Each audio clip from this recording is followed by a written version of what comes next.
A marble courtroom. Too cold. Too polished. Too clean for the kind of mess about to happen. Sophia stands there in the borrowed black dress the housekeeper pressed before dawn. Hands clasped. Nails short.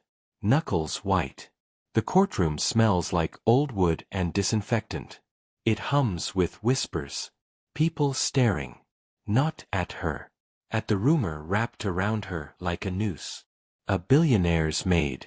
Accused of stealing a charity diamond. 2.8 million. A crime of opportunity, the prosecutor says, voice like ice. He points at the grainy photo. A blur of a figure near the vault. Look. Look at her shape. Look at the time stamps. John Whitlock, the billionaire, sits in the front row. Stone still. Perfect suit. Face unreadable. You would think a man with skyscrapers and hospitals named after him would be warm. He is not. His eyes never touch Sophia. Judge Robert Hale leans forward. Silver hair. Heavy ring. Gavel polished to a glare. He looks past Sophia, past the bruise on her wrist from the handcuff, past the tiny pin she wears for her mother. He sees a schedule, not a story. 15 years, he murmurs to his clerk. The clerk nods. Papers move. Lives rearrange. On the back bench, Michael Hale, the judge's son, flinches. He's 25. Law student. Tie crooked. Eyes red like he didn't sleep. He watches Sophia's shoulders rise and fall. He watches his father sign something. He watches the prosecutor's mouth curve. The clock clicks once. Twice. 3 times. Sophia inhales. I didn't, she says. Just that. Small voice. The kind you hear at a hospital crib at 3 a.m. Or at a bus stop in the rain. No one moves. Emma Alvarez, the public defender, squeezes Sophia's elbow. Hold, she whispers. We're not done. Objection, the prosecutor says, out of habit, not meaning. Overruled, Judge Hale says, out of habit, not listening. The gavel lifts. You know the thud before it lands. That final drumbeat a judge makes when fate is sealed. You know the way air changes, like a door slammed in a hallway you can't see. But this time, the thud doesn't come. Michael stands up. The bench creaks. His father stares. John Whitlock stares. The bailiff steps toward him. Michael's hands shake. He holds a plain white envelope. His mouth is dry. Your Honor, he says. Dad. 2 words. Heavy as stone. His breath fogs in the cold air. I have evidence, he says. And if I don't speak now, someone innocent is going to disappear. Would you stand up against your own blood? Would you risk your future to save a stranger? And if you had one envelope that could break a life open, would you open it? The gavel hovers. The room holds its breath. Cut to black. The morning had been a machine. Bailiffs. Bad coffee. A line of tired faces.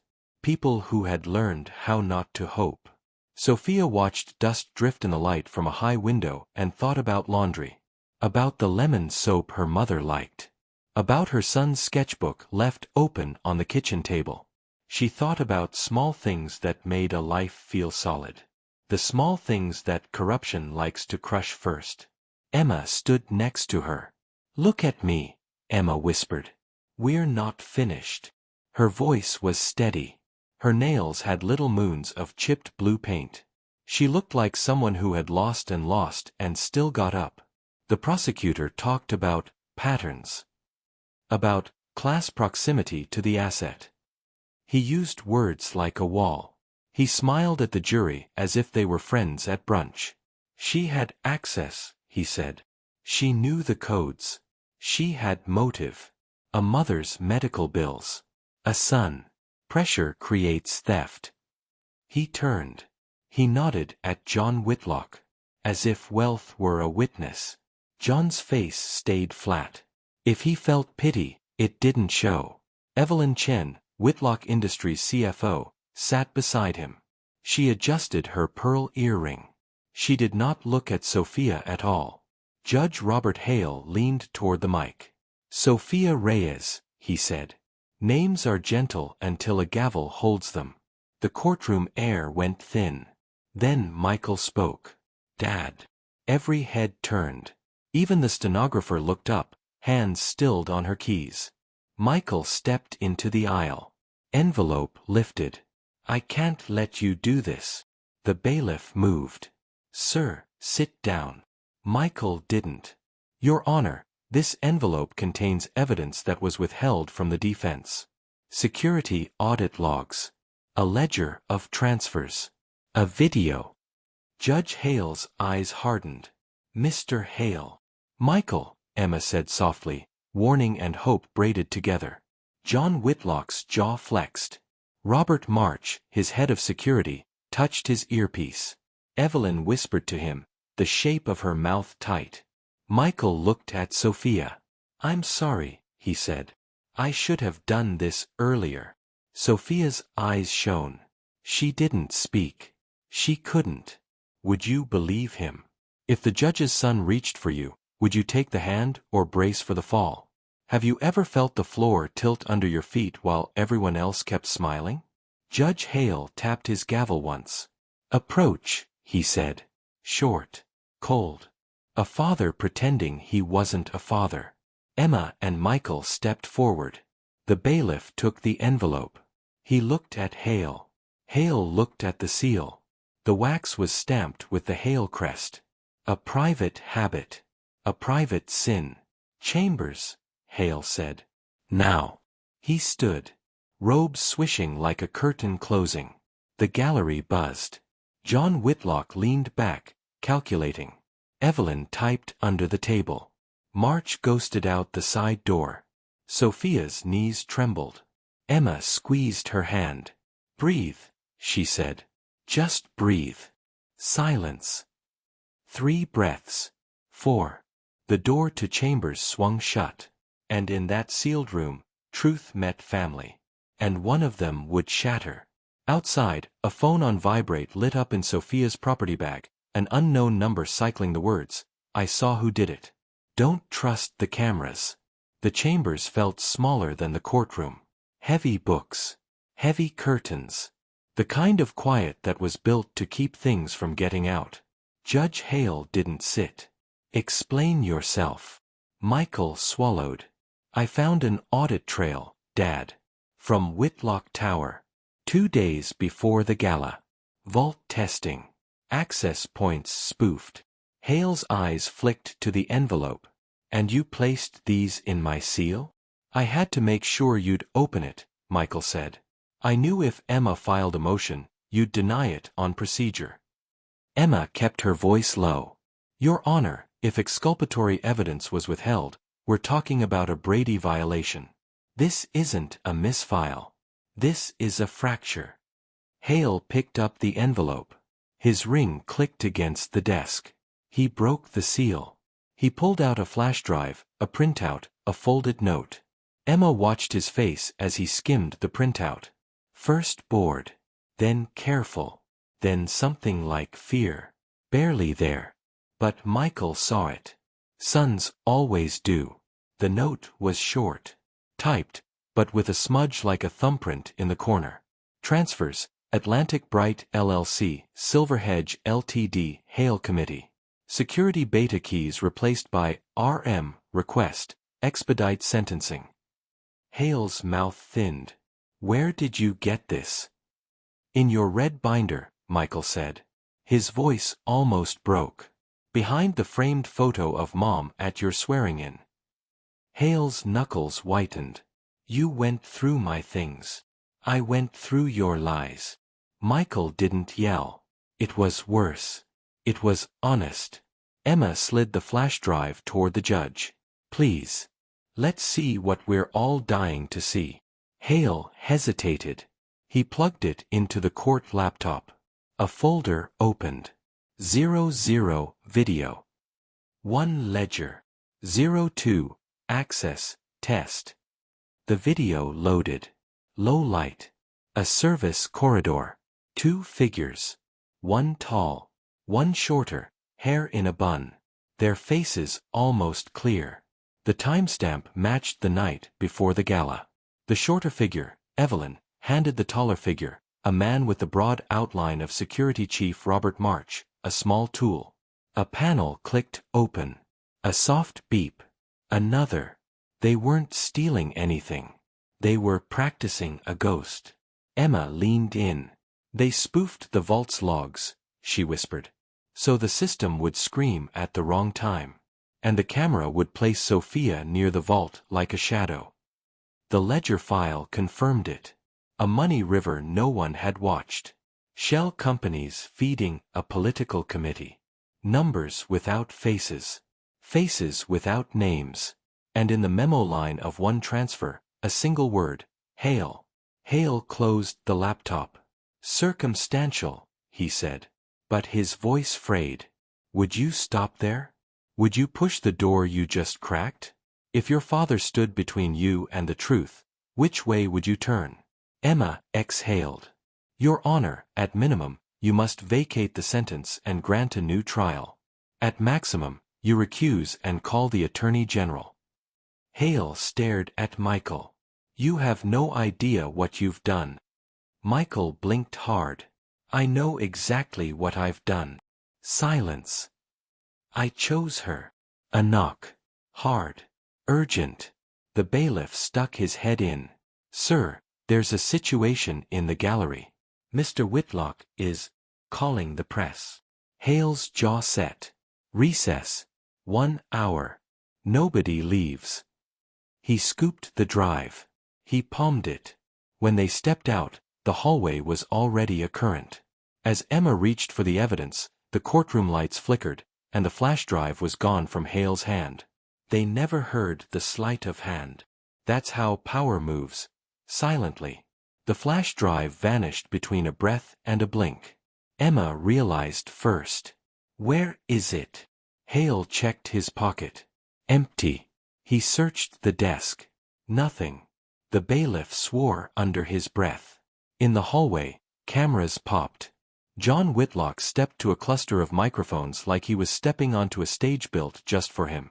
I am appalled, he said smoothly. A loyal employee betrayed my trust. Let justice be done. Behind him, Evelyn stood with her impeccable calm. Robert March hovered. His jacket was too tight at the shoulders. His eyes never stopped scanning. Emma tugged Michael into a stairwell. We don't have the drive. We still have the printouts. She unfolded the ledger copies with hands that shook. Not enough for a headline. Enough for a leak. Michael swallowed. He took it. Dad took it. You filmed it, right? Yes. He lifted his phone. He stopped. The screen was black. Then it flared to life with a warning. Device compromised. Admin profile active. He stared. He's had a profile on my phone since law school, he said softly. To keep me safe. Silence. The stairwell hummed. Michael's breath came shallow. Emma pressed the cool concrete with her palm. Okay, Emma said, gathering herself. We pivot. We go analog. We go fast. We go loud. Loud where? Emma looked up. At Whitlock Tower. Tonight. Hospital Wing Gala. Every camera in the city. They ran. Past clerks. Past portraits. Past the cluster where John spun his story. Michael's eyes caught his father's for a half-second. A mirror tilted. A man not seeing the boy who once fell asleep on his shoulder after t-ball. A man seeing a problem to cut down. Outside, the city was gray and bright at once. Sirens somewhere far. Bus brakes squealed. A street vendor banged a lid. Life kept pressing forward. Emma called a number. Evelyn Ramon? It's Emma. Different Evelyn. A white hat hacker the public defenders used when the world went digital and mean. We need help.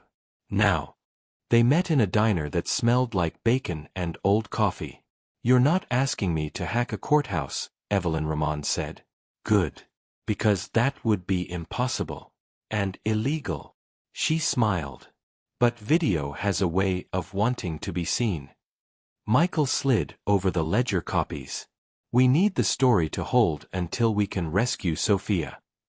Rescue? Evelyn asked. From prison. From a narrative, Emma said. Same thing. Evelyn tapped her tablet. Gala Livestream has an uplink. If we piggyback, we can inject a feed. But you'll need a clear line in the ballroom. She slid a small device across the table. This rides the AV rack. Press once, it listens. Press twice, it speaks. Would you crash a billionaire's party with a truth they paid to bury? Would you risk being dragged out to make sure millions hear 10 seconds that matter? What would you sacrifice for those 10 seconds? Michael held the device. He felt its weight. Not heavy. Still huge. Emma stood. We suit up, she said. We smile. We blend. They stepped into the dusk, into the hum of the city, choosing who gets to speak. As they approached Whitlock Tower, a tinted SUV slid from the curb, and Judge Hale stepped out, flanked by security, heading for the same gala. Whitlock Tower wore light like jewelry. Glass. Steel. A red carpet curling up the steps like a tongue. Cameramen. Posing people. Laughter that sounded a little too sharp. Inside, the hotel scent hit hard. Citrus, money, and something floral you can't pronounce. A string quartet warmed up near a wall of orchids. The AV screen looped promos for the new children's wing. Pictures of John with tiny patients. Handshakes. Tears. Emma and Michael slipped into the river of tuxes and long dresses. Emma's thrift shop gown looked expensive under the chandeliers. Michael's tie still crooked. He didn't fix it. AV rack. Evelyn had texted. Stage left. 3 minutes before keynote.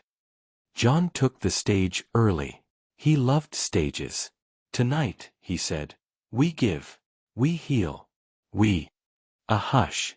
Judge Hale entered on the side, not announced.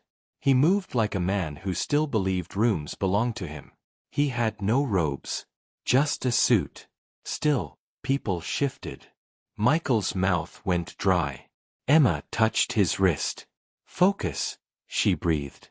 They reached the AV rack. A tech glanced back, bored. Emma laughed at a joke that no one told. Michael slid the device into the rack's shadow. Pressed once. Listening. The screen flickered. Settled. Robert March clocked them. He started moving. Evelyn Chen murmured to him. He stopped. Waited. Hunting. On stage, John clicked to a new slide. Sick kids. Donors. Checks the size of doors. When one of our own falls, he said. We. Michael pressed twice. The promo cut off with a pop. The room blinked. On the screen, a corridor in low light. A woman with a bun. A man with broad shoulders. A vault panel. A tool. Beeps. Then, ledger lines. Atlantic Bright. Silver Hedge. Hale Committee. Memo. Hale. Silence sucked the air out of the room. The quartet wobbled into quiet. Forks paused in midair. Emma stepped into the aisle. My name is Emma Alvarez, she said, voice steady. I represent Sophia Reyes. She is innocent. Robert March lunged for the rack. Michael pivoted, blocking. March shoved. Guests gasped. Cameras swung. John didn't look at the screen.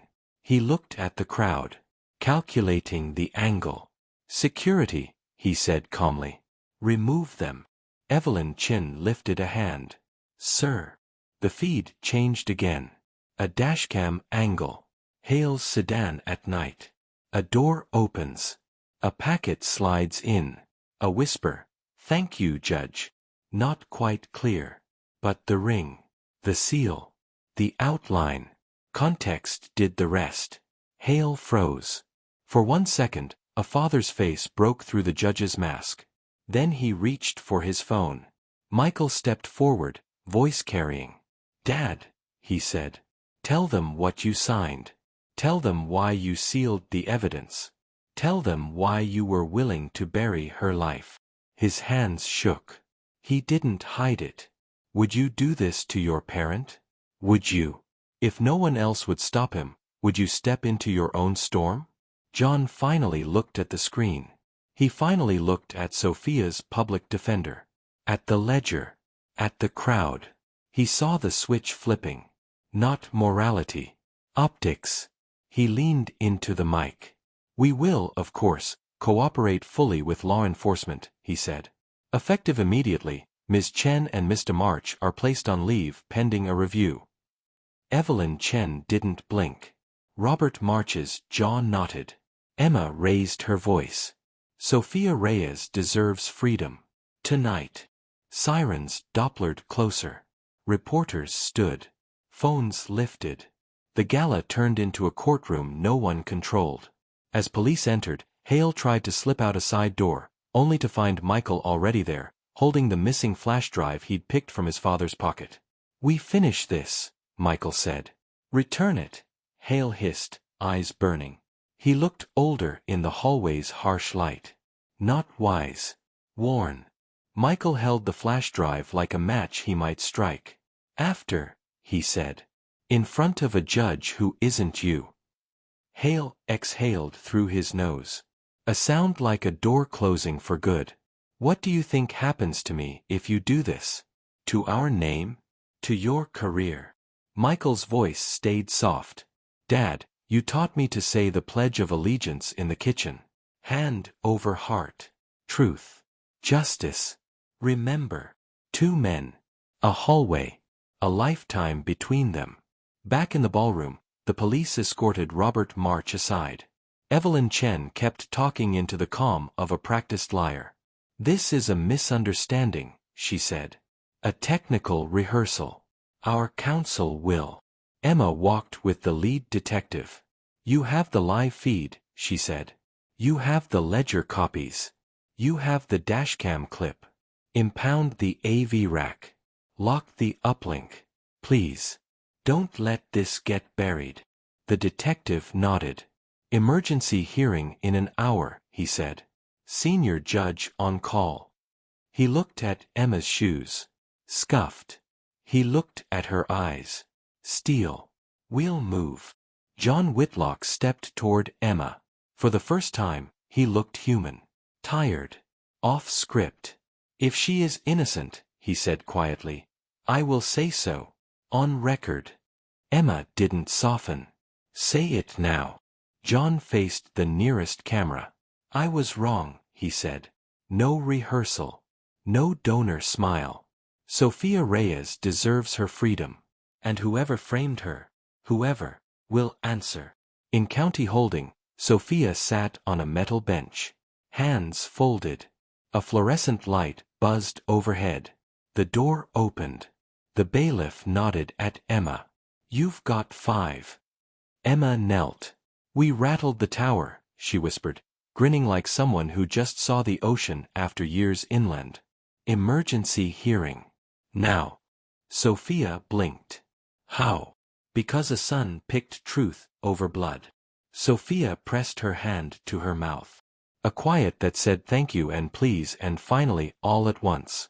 They stood before Senior Judge Miriam Cole at 11:58 p.m. No ribbon. No orchids. Just law and a woman tired of watching it get bent. Emma laid out the pieces. Evelyn's corridor test. March's panel work. The ledgers. The dashcam. The missing seal. The gala broadcast. "This is not just reason to doubt, Your Honor," Emma finished. "It's reason to free." Judge Cole looked at Sophia. "You have people," she said. "That counts in this room." She turned to the clerk. "Vacate the sentence. Release on her own recognizance. Hearing on dismissal in 7 days." The gavel fell. Clean. Final. Sophia stepped into the night air at 12:21 a.m. The city smelled like rain and second chances. Her son ran into her arms. She shook and laughed and cried and didn't hide any of it. Emma looked up at the sky and let it be the sky. Judge Robert Hale didn't go home. He went with 2 detectives to answer questions he had spent a career avoiding. Michael gave his statement. He did not look away when his father looked back. John Whitlock stood in front of microphones again. "We will fund an independent review," he said. "And a defense fund for domestic workers. Maybe penance. Maybe public relations. Maybe both. Would you forgive a man who stood silent until the cameras turned? Would you forgive a son who chose strangers over supper at his father's table? Do you believe that a broken system can be mended by one loud truth?" Sophia took Emma's hand. Then she let go. She needed both hands to hold her son. Final beat. Michael walked past the courthouse steps alone. He paused. He touched the pocket where the flash drive had been. He looked up at the dark windows of a place that would never feel the same. He breathed. He kept walking. Thought-provoking question for your audience. If the person you love most stood between you and justice, what would you do, and what part of you would you lose or gain by doing it?